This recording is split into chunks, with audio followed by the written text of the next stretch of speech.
I feel like you said you didn't feel like they were really celebrating TV. Like, No. And I agree with you. I think that the show itself, the Emmy script, as you will, for the presenters, for Neil, for whoever, I feel like it showed that they really don't watch TV.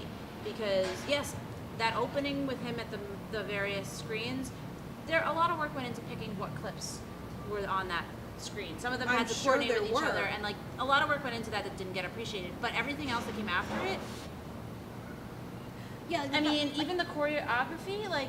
See, I mean, American Horror Story, that was season 1, the stuff that they were doing. I would say, to be fair, I appreciated the choreography because I also really like those choreographers. And that's fine. I just think that they didn't do it to the full extent. And it's also a thing where it's like, how do you have all of these things? And to be fair, the fan-voted TV moments of the year were moronic. No, but at the same you time, still like, cut it you from the cut it broadcast. from like the the one Emmys? thing that celebrated this past year of TV. Are you kidding me, guys? I mean, it's just like, there is so much just terrible banter, which, is normally there for all award shows. But this year, just, I'm not someone who's like, oh, amazing award shows all the time. It's not like, I'm not someone who's either one extreme or the other, or like, oh, I love award shows, or oh, I hate award shows. It's hit or miss. It just depends on the year. It depends on the nominees. It depends on the hosts, on the presenters. It just, this year, given that you had a host who is good at this stuff, it felt so wildly disappointing that the show itself was so massively boring. And then when it wasn't boring, it was depressing. It was weird. I mean, and it's like, it's really, really sad.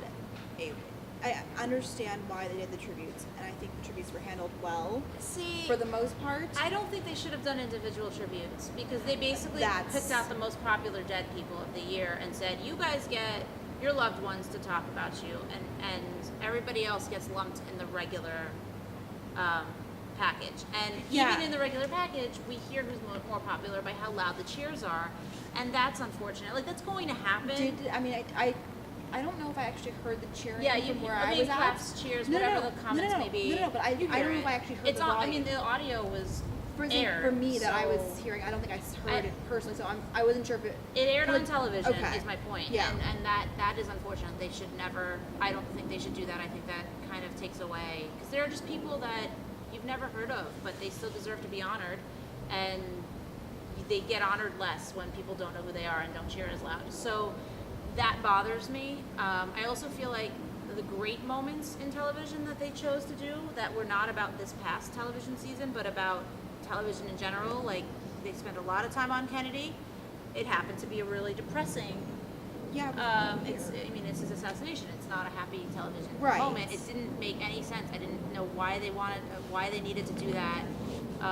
They fit with the somber tone, but it's the Emmys. They're not supposed to be a somber event. They're supposed to be a celebration of television. It's supposed to be an event that you want to tune in and watch with your friends. And I feel like a lot of it this year felt like you didn't have to watch the show at all. You could go online, find out who won, and then look up those people that you liked who won and see their specific speeches individually. And if that's what this show is going to become, we have lost the point of the show. Yeah, it was a very, very weird feeling show. Like, I mean, to be fair, it was better handled in the Creative Arts Emmys, which is the previous week. Oh, but nobody really watches those. No, I was saying no one really watched that. So no one cares. But it's like, when I covered that the previous week, they had 45 seconds to give from the time their name was announced to the time their speak was finished, which meant you literally saw people running, like women running. Well, but even this time, I didn't think most people didn't have any time to speak, like, because there was so much time taken up with the memoriam and Carrie Underwood singing and Elton John. I was gonna say there were the performances that made no sense. If you're not about television, why are you performing? Fair, I understand more. Well, she was about television. I actually understand more Elton John than her, because Elton John was there for Liberace, which was there Beyond the Candelabra. But why did they get singled out and nobody else did? That's what I'm saying. Because they brought Matt Damon and Michael Douglas to the award show. It's completely imbalanced, and I'm just saying that's what it happened. That's why it was there. And to be fair, in terms of the actual winners, look. I don't have the problems with Newsroom that other people have. No, but the Newsroom didn't win. Jeff Daniels won. Let me finish speaking.